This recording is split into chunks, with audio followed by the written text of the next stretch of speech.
Рухани келісім күніне орай Дін істері басқармасының тапсырысымен студенттер арасында дебаттық турнир өткізілді. Оған қаламыздағы жоғары оқу орындарынан командалар жинақталды. Толығырақ тілші бейнематериалында. Бірлік пен келісім қазақстандық қоғамның басты құндылықтары тақырыбында жастар арасында пікірсайыс турнирі өткізілді. Шараны Қарағанды Дін істері басқармасы ұйымдастырып отыр.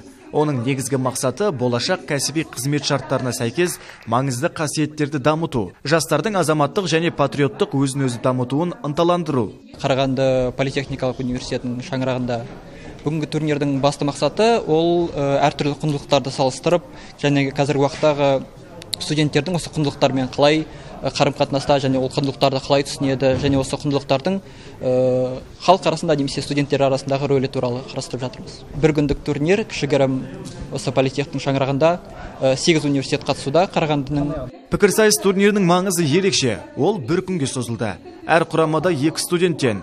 Ойынның қызықты әрі мағыналық маңызы ерекше дейді қатысушылар. Осы діни істер басқармасы және аманат партиясының басқаруымен осы турнир жыл сайын негізі ұйымдастырылып жатыр. Ойын өте қызықты өтіп жатыр, төрешілік әділ өтіп жатыр. Біз финалға шықтық. Қазір бұйырса финал ойын көрсететін боламыз.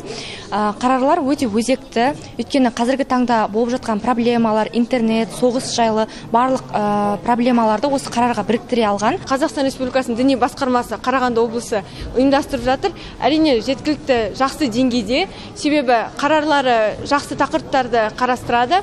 Бұл кибер қылмыс, IT саласындағы қылмыс және де оларды алдын алуға көмек береді. Және тек қана біздің органдағы адамдар емес, сондай-ақ азаматтарға да, жай азаматтарға да осы құқықтық тұрғыдан білім алуға да өзінің көмегін тигізеді.